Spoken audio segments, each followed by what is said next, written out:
Welcome back, and yes, unfortunately, another clean-shaven episode. Well, whatever. Anyway, episode 15 of Kobayashi-san Chi or Maid Dragon, and actually, I had to kind of go back in my previous video to kind of remember what was going on.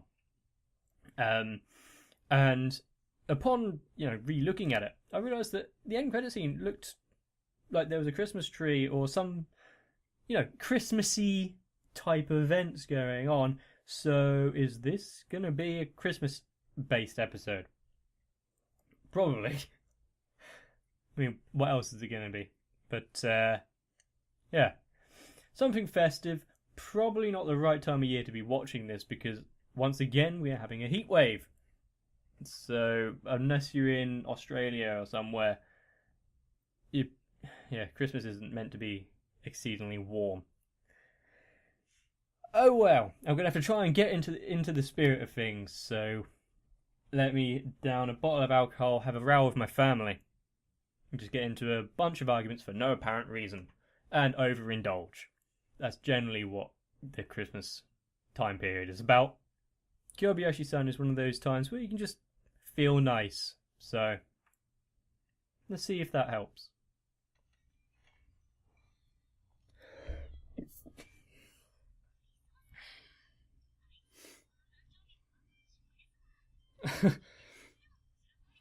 So they don't care much about Earth's religions.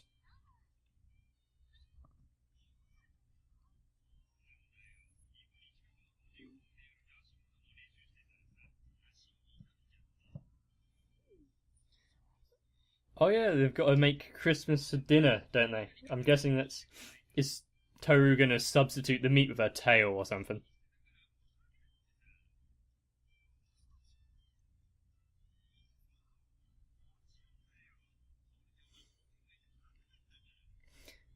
Well, she's becoming well known at least.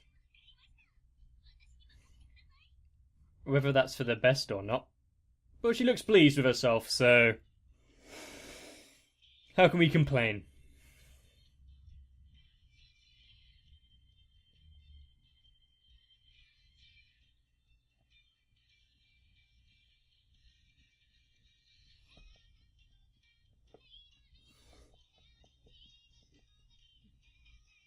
I've got really nothing to add during this intro scene because we've seen it so many times now.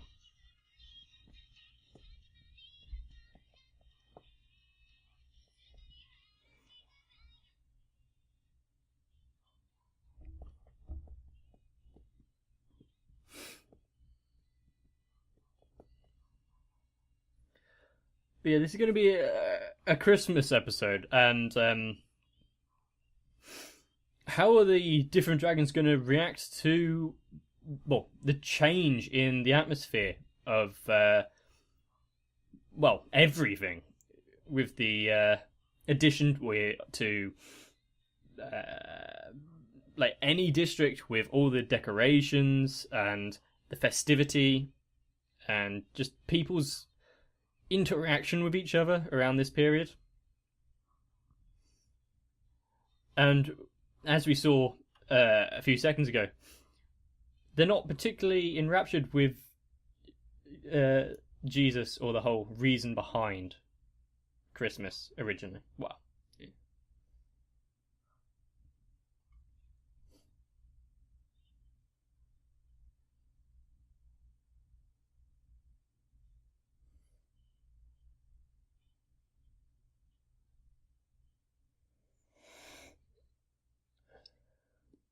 Are they reliable though?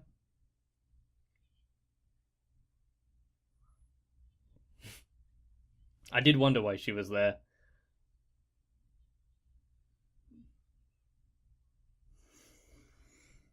And does she ever change out of her work uniform? That's quite a good way to get her enthusiastic about doing it.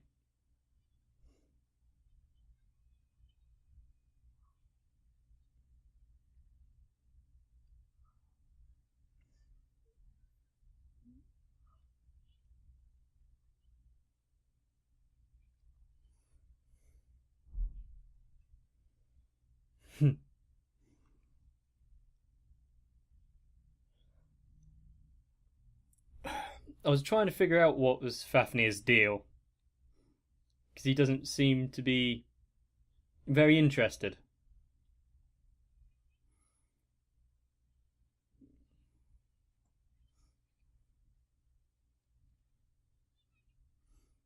Well, we know what her deal is, isn't it?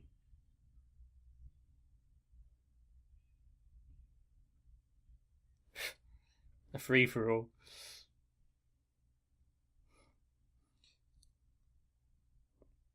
Well, at least we're getting all their personality quirks. Yeah, ask the actual humans.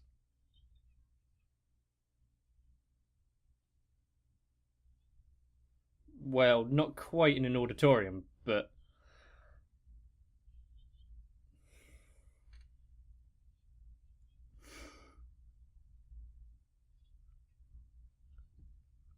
I don't know. Don't know if I know this.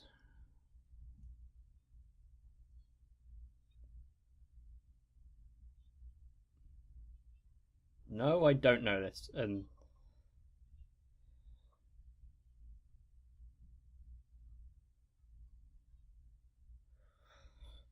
how would this translate on stage?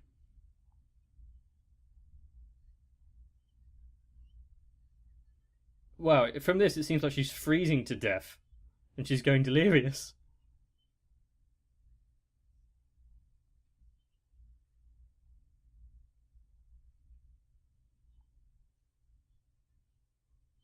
That is definitely what it seems to imply. I've never heard of that story before. Well, she dies. Dies.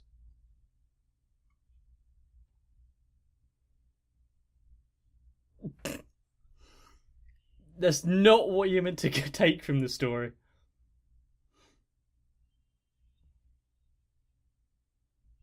Wow, that arm bending there.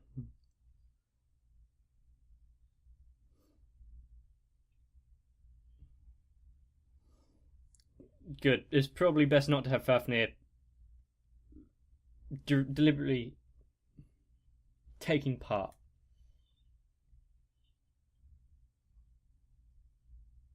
That was my thoughts about him as well.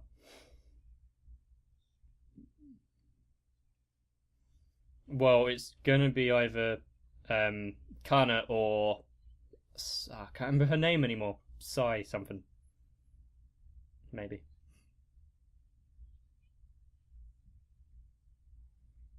She didn't have much um, heart behind it, that emotion.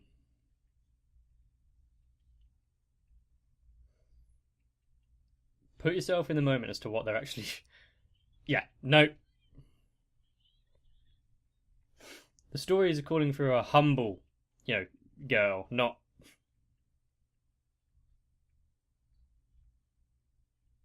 Yeah.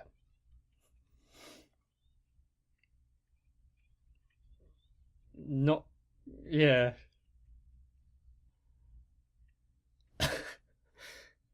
Poor salesman. Psycho. Yeah, his piercing glare probably isn't going to be too great.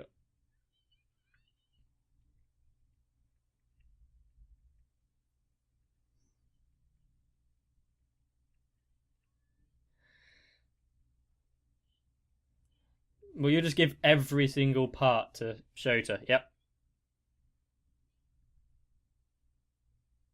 Yeah, but cross dressing is a thing during plays. Like, quite. Rampant isn't the right word, but.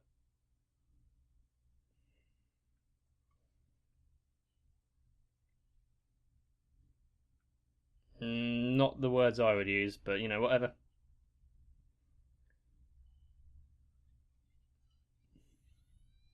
I'm not quite well versed in cross dressing, so I'm not quite used to it.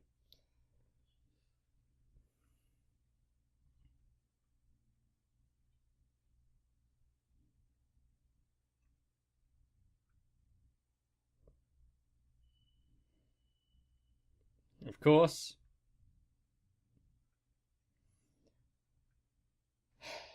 And it's just like, well, that's a thumbnail. It's just like No Game No Life, where it's like the world runs due to like cuteness. So get the audience on board.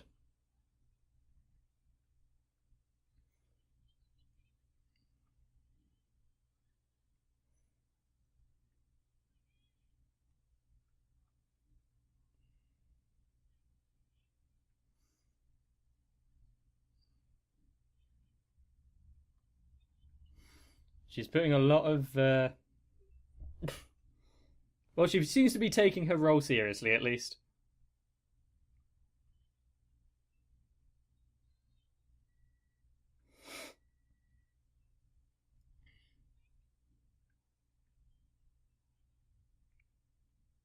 Is he editing the script?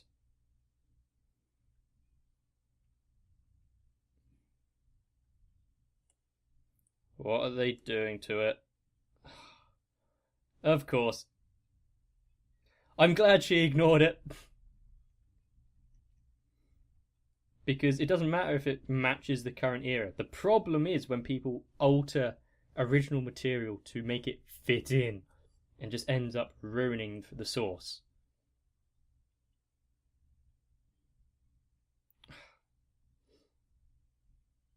Yeah, I knew that was what she was going for. I mean, it's not hard to guess, but.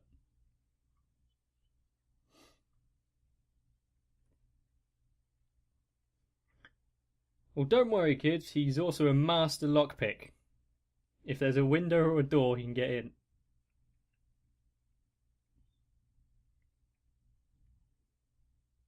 Okay. Do they have permission to alter the building there? And is it part of magic? Like how she cleans? Or did they actually...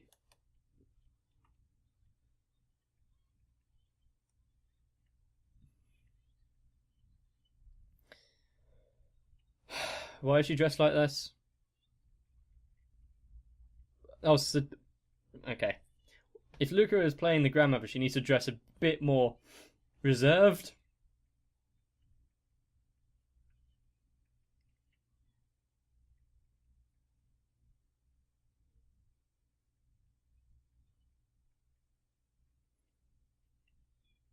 Well, you'll bore everyone if you do it badly, so...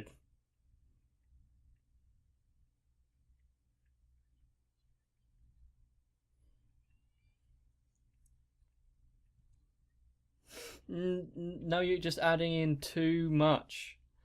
Oh dear. She's just trying to get this idea again. She just wants to get Shoto into the main light, isn't she?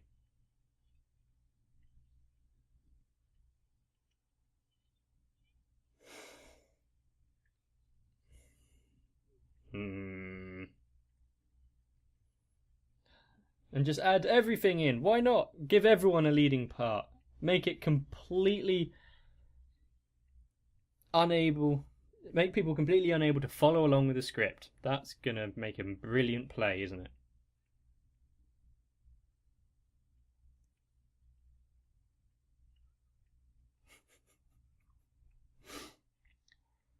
Of course, he knows where everyone is, as long as you believe.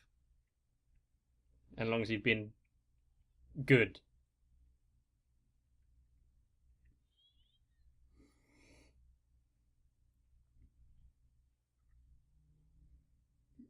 And nobody ruin the magic in case, you know.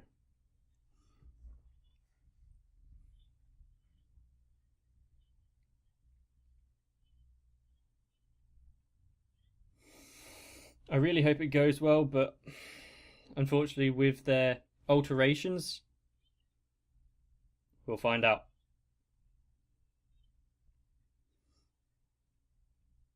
I'd never heard of the source material for this, like the actual story, and I thought it was quite poignant, so I hope it stays that way.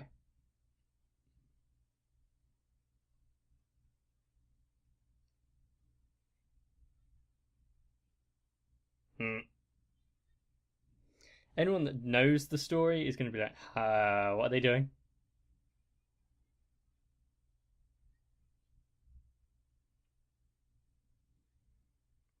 And she's also going to become a magical girl, and there's going to be samurais and dragons.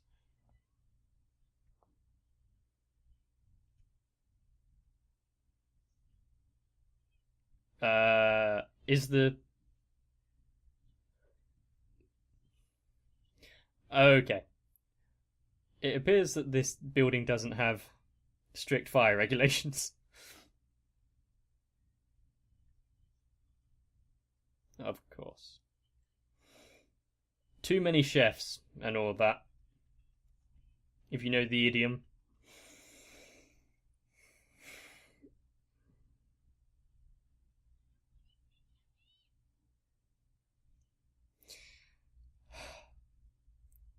This story is going to be hard to follow.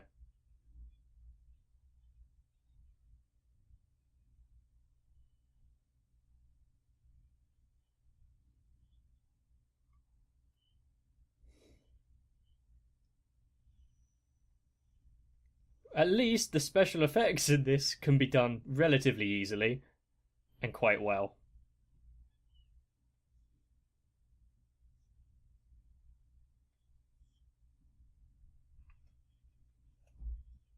A fight to the death.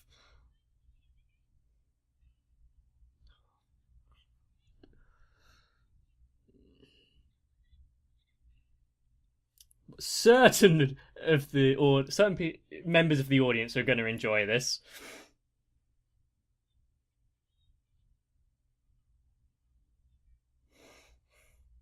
This is no longer a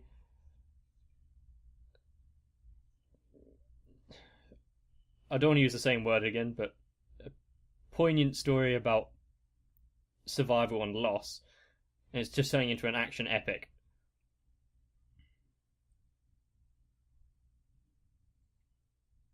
Well, you're going to do this by selling matches?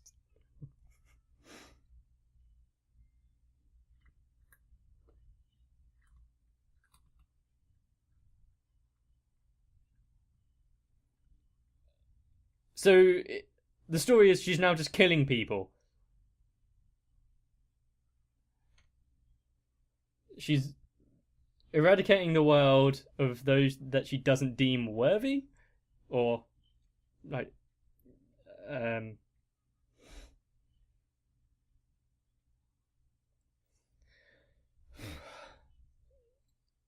okay.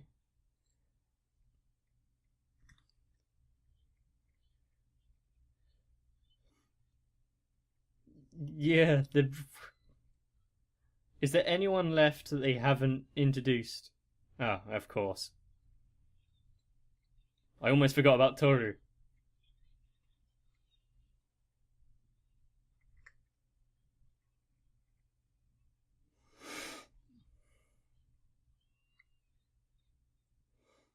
I bet the audience were actually gonna absolutely love it for some reason.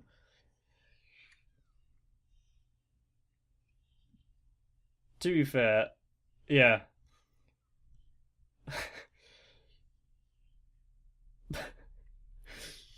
CGI in real life, yeah, okay. It is the special effects that is kind of making this show. Well, and the enthusiasm they're putting into it.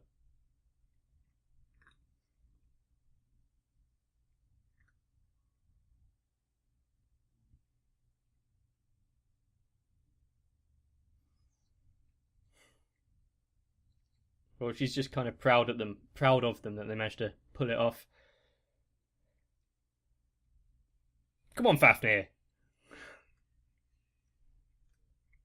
And they all got their own say in the story as well, so.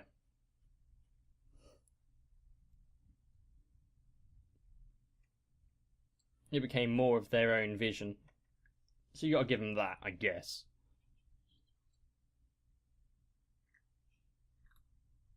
Just congratulate them.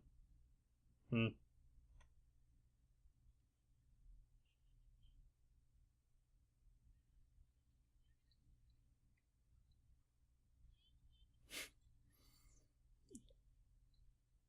Yeah, is she going to share it?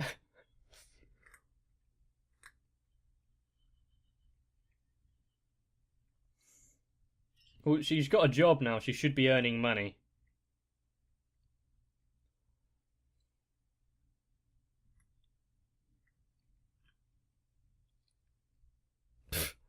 Whose suggestion was that?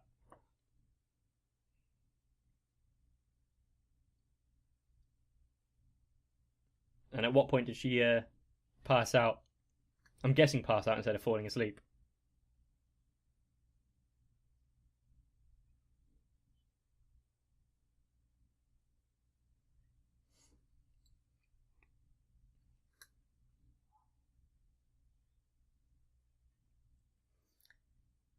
What's she gonna do?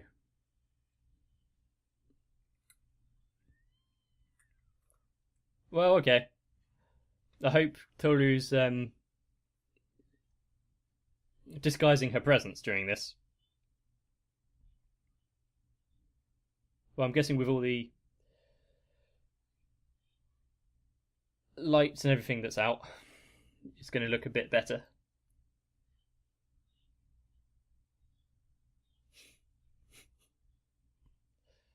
Don't drop it now, though.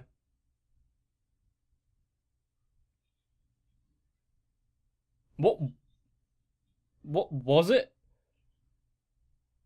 It's alive, whatever it is. Yeah.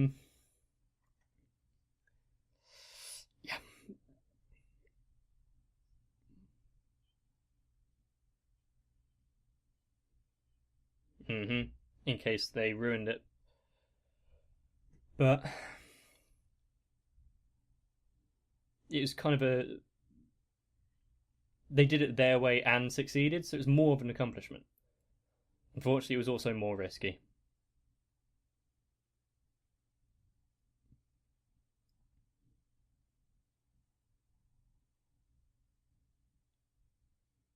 That's where all her money goes on, just steamed buns.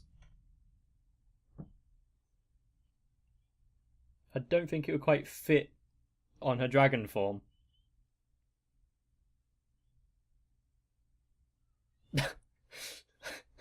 A blushing dragon, yeah.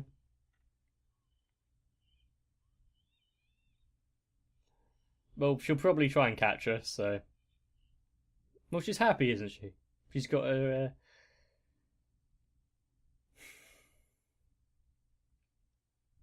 Hopefully she... Hide.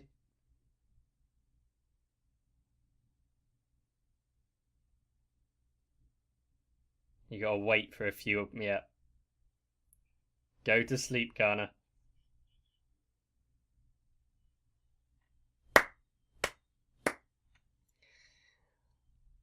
I appreciate that joke.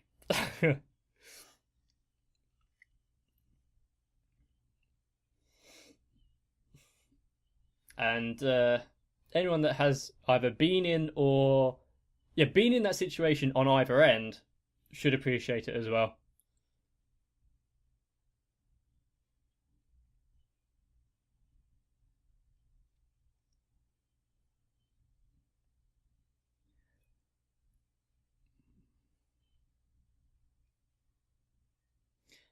And it is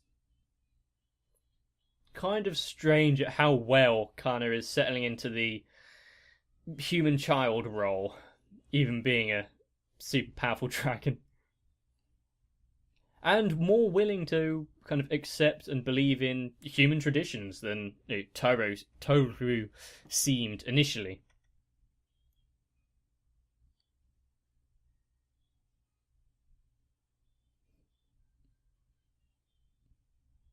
And, Luca just goes along with it as long as Shota's happy. And Elma just wants to be fed.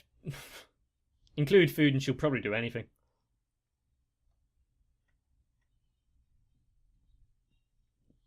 And that's the end of the episode, so go to bed.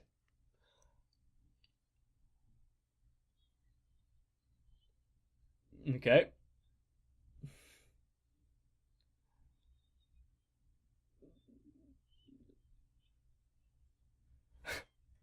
So, next episode is going to be end of the year, new year kind of thing. There might be another play. Fafnir's going to try once again to have magical girls introduced somewhere for some reason. Luca is going to harass Shota. Elma's going to try and get food. Toru's going to try and gain the affection of Kobayashi some more. And, well, Saikawa is going to become over enraptured with Kana, as usual. So there isn't much deviation from the formula, but the formula works, so why fix it if it isn't broken?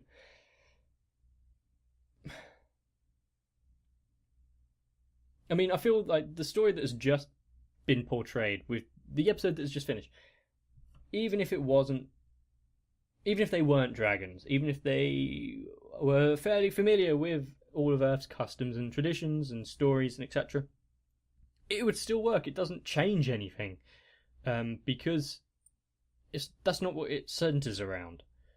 It centers around their willingness to work together, their ambitions to get a project done and completed and done well,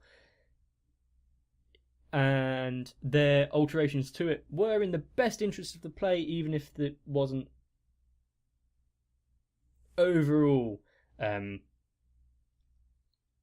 the right theme of things, if you know what I'm going for. But it all worked out in the end, as most of the storylines do, which is nice. I mean, life doesn't always go your way, so having a show that kind of everything always pans out is a nice distraction from the daily grind. And it's a nice kind of it's nice to come across that every now and again, because a lot of shows now do focus on the tragedies and on the dilemmas, and when it's nothing of the sort, breath of fresh air.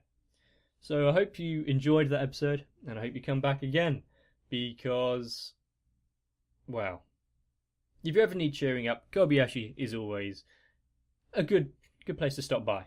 So let me know if you enjoyed the episode down below. Leave a comment and like the video. I should really make this an auto outro thing, so I have to keep saying it.